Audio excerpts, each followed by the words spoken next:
Tutor Coding. Masih bersama saya Tutor Elmandra yang masih mendampingi teman-teman belajar mengenai usability test. Di sesi yang ke-1 ini kita akan lanjut mempelajari tentang mengenal usability test. Apa itu usability test? Usability test itu adalah suatu teknik yang digunakan dalam interaksi desain untuk mengevaluasi produk dengan mengujinya kepada pengguna. Para pengguna memberikan masukan langsung tentang bagaimana mereka menggunakan produk tersebut. Nah, apa sih tujuan dari usability test itu? Mengapa kita memerlukan tes apabila produk yang kita buat sudah melalui tes internal dan sudah dites oleh klien? Nah, sebenarnya produk yang sukses di pasaran tidak hanya lulus tes secara teknis saja, tetapi perlu langsung diuji oleh pengguna. Melalui usability test kita mendapatkan perspektif langsung dari pengguna agar para pengembang dapat meningkatkan kualitas produk yang lebih baik. Lalu apa sih keuntungan dari usability test? Mengapa tes ini sangat penting dan jangan sampai kita lewatkan? Ada banyak keuntungan dari usability test. Secara umum yaitu masukan langsung dari pengguna dapat membantu tim berfokus pada proses pengembangan produk. Yang kedua, debug internal. Sering nih kalau dalam pembuatan UX solution dapat diselesaikan dengan menguji isu yang ditemukan pada produk untuk melihat bagaimana pengguna bereaksi terhadap berbagai isu yang dibahas. Dan yang ketiga, menemukan masalah dan potensi masalah sebelum produk diluncurkan. Nah, tadi itu kan keuntungan secara umum nih. Kalau dari sisi kebutuhan bisnis itu apa sih? Ada 2 poin penting. Yang pertama, meminimalisir resiko produk gagal. Dan yang kedua, pengguna lebih mampu mencapai tujuan mereka dan hal ini berdampak positif bagi bisnis karena berhasil memenuhi targetnya. Nah, tadi di sesi pertama kan kita sudah mengenal tuh apa usability test. Nah, di sesi berikutnya kita akan memulai usability testing. Nah, yang pertama yang harus kita lakukan adalah tentukan partisipan dan metode usability test. Bagaimana sih cara menentukan partisipan? Partisipan yang dipilih untuk melakukan uji coba harus disesuaikan dengan target dari produk tersebut. Jumlah partisipan yang dipilih tergantung dari jenis aplikasi, biaya, dan waktu yang tersedia. Apabila waktu terbatas, dapat menggunakan minimal 5 partisipan.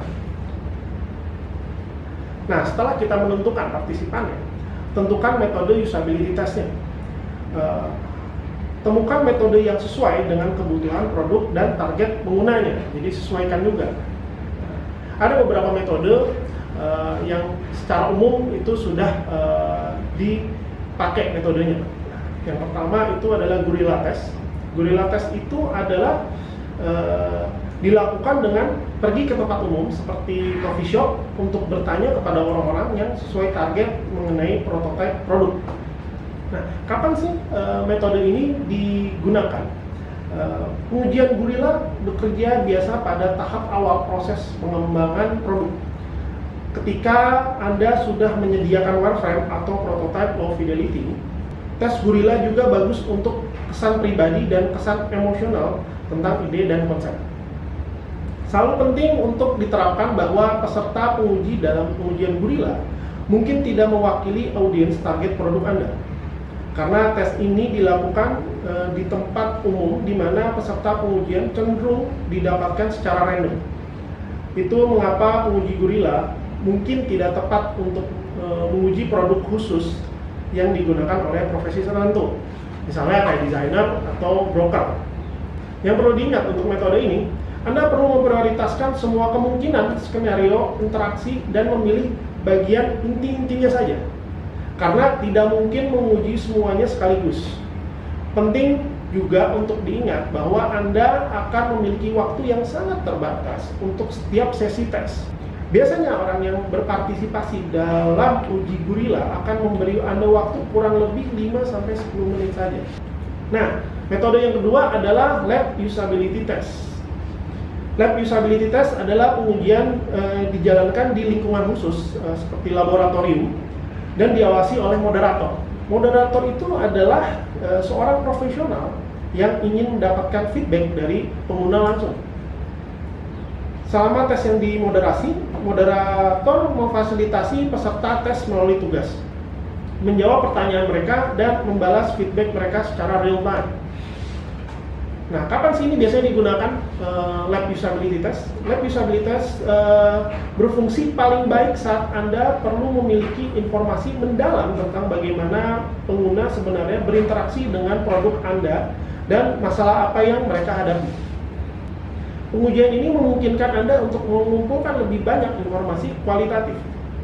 Namun, pengujian lab membutuhkan biaya yang lebih besar karena Anda perlu mempekerjakan moderator dan memiliki tugas yang cukup panjang untuk peserta pengujian, sekitar 1-2 jam dalam satu sesi. Yang perlu diingat untuk metode ini, lab usability test membutuhkan moderator yang terlatih dan tempat untuk menjalankan pengujian. Berikut beberapa hal yang perlu diingat saat memilih moderator. Yang pertama, seorang moderator harus selalu siap untuk membantu peserta tes memahami tujuan pengujian dan menjaga peserta tetap pada jalur jika mereka mengalami kebingungan. Namun, ini tidak berarti bahwa moderator harus memberitahu peserta apa yang harus mereka lakukan. Seorang moderator harus selalu siap untuk membantu peserta tes memahami tujuan pengujian dan menjaga peserta tetap pada jalur jika mereka mengalami kebingungan. Namun, ini tidak berarti bahwa moderator harus memberitahu peserta tes apa yang harus mereka lakukan. Yang kedua, seorang moderator harus pandai menerjemahkan bahasa tubuh. Ingatlah bahwa apa yang dikatakan peserta tes tidak selalu sama dengan apa yang mereka pikirkan. Itu sebabnya seorang moderator harus pandai mengamati dan menganalisa bahasa tubuh dan ekspresi wajah. Yang ketiga, wawancara setelah pengujian adalah bagian penting dari jenis pengujian ini. Setelah sesi pengujian, moderator menanyakan beberapa pertanyaan penting kepada partisipan mengenai tes yang sudah berlangsung. Selain itu pun, lab usability test selalu ada resiko bahwa lingkungan yang dikendalikan akan berbeda dari lingkungan pengguna yang sebenarnya. Dengan menempatkan pengguna dalam suasana yang terkendali, selalu ada resiko menciptakan perilaku pengguna yang tidak realistis. Oke, kita masuk ke metode ketiga, yaitu unmoderate remote usability test. Unmoderate usability test itu adalah partisipan diminta untuk menyelesaikan tugas di lingkungan mereka menggunakan perangkat milik sendiri tanpa kehadiran moderator, sehingga pengguna produk berjalan secara alami. Kapan ini digunakan? Contohnya seperti yang sering kita lihat, ada aplikasi versi beta di mana biasanya sudah dapat di-download 3-6 bulan sebelum tanggal versi official diluncurkan. Pengujian kegunaan jarak jauh yang tidak dimoderasi berfungsi paling baik saat Anda perlu mendapatkan sampel besar untuk membuktikan temuan penting dari penelitian awal Anda yang dimoderasi seperti lab usability test.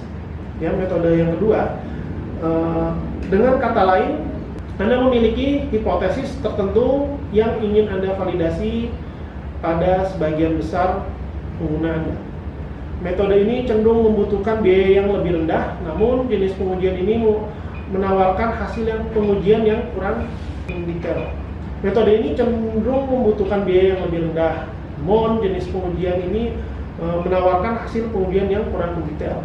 Yang perlu diingat, unmoderate remote usability test tidak mendalami alasan peserta tes. Itulah mengapa tidak disarankan untuk menggunakan unmoderate remote usability test yang tidak dimoderasi sebagai metode pengujian kegunaan pertama. Oke, tadi kita sudah bahas tentukan partisipan dan metode meeting. Di sesi berikutnya kita akan membahas mengenai bagaimana menyediakan prototipe dan tugas, sekaligus melihat bagaimana proses pengujian dan buat ringkasan. Sampai ketemu di sesi berikutnya.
Oke, tadi kita sudah membahas tentang